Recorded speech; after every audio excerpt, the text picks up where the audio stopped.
en toute souveraineté, du retrait sans délai du Burkina Faso, du Mali et du Niger du retrait sans délai du Burkina Faso, du Mali et du Niger, du retrait sans délai du Burkina Faso, du Mali et du Niger de la communauté économique des États de l'Afrique de l'Ouest, fait à Ouagadougou, à Bamako et à Niamey le 28 janvier 2024, le 28 janvier 2024, le 28 janvier 2024.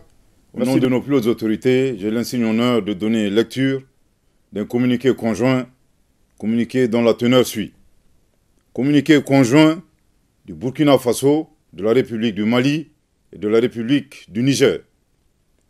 Désireux de réaliser l'intégration entre les États de la sous-région et mus par les idéaux de fraternité, de solidarité, d'entraide, de paix et de développement, leurs excellences, le général Aboubakar Sangoulé Lamizana, le général Moussa Traoré et le lieutenant-colonel Seni Kounché, respectivement chef d'État de la Haute-Volta, actuel Burkina Faso, du Mali et du Niger, créés avec 12 de leurs pairs, le 28 mai 1975 à Lagos, la Communauté économique des États de l'Afrique de l'Ouest, CEDEAO.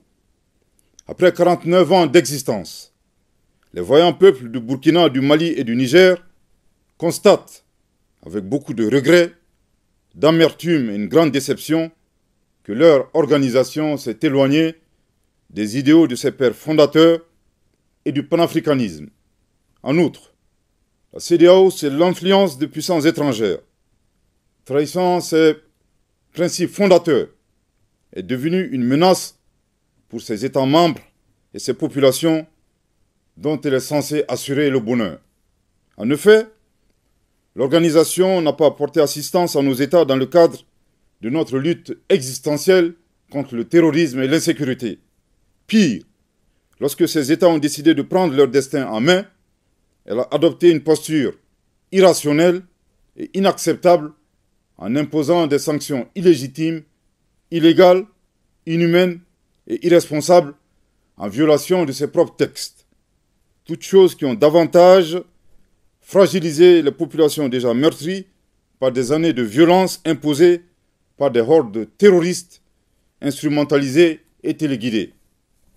Face à cette situation qui perdure, leurs excellences le capitaine Ibrahim Traoré, le colonel Assimi Goïta et le général de brigade Abdourahmane Tchani, respectivement chef d'État du Burkina Faso, de la République du Mali et de la République du Niger, prenant toutes leurs responsabilités devant l'histoire et répondant aux attentes, préoccupations et aspirations de leur population, décident en toute souveraineté du retrait sans délai du Burkina Faso, du Mali et du Niger de la communauté économique des États de l'Afrique de l'Ouest, fait à Ouagadougou, à Bamako et à Niamey le 28 janvier 2024.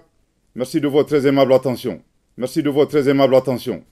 L'Algérie doit au Mali une dette qu'elle ne pourra jamais payer.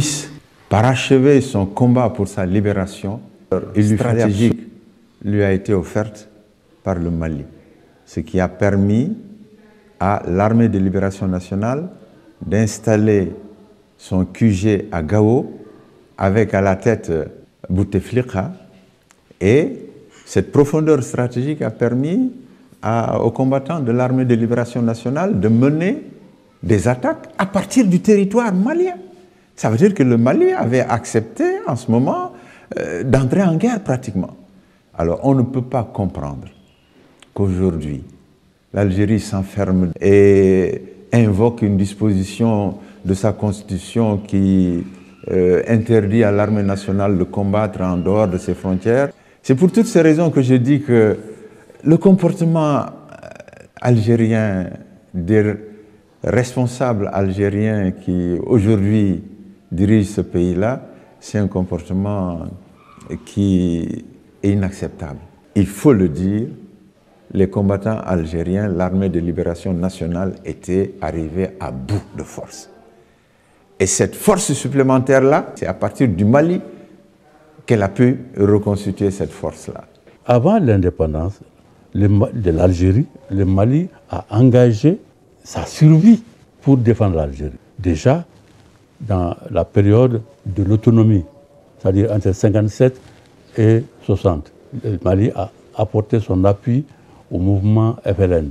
Le Mali a abrité les combattants du FLN avec le chef de la fraction qui était Bouteflika. Ça a été fait. Ensuite, le Mali a pris position pour l'Algérie indépendante dans le conflit sahraoui. Le Mali a pesé pour que la paix revienne. Donc, ce n'est pas quelque chose d'anodin. Le temps passe. Ça s'est passé entre 62 et 63. Or, les gens qui sont nés en 62 63, quel âge ils ont aujourd'hui? Ils ont la soixantaine. Est-ce qu'on leur a raconté la révolution algérienne?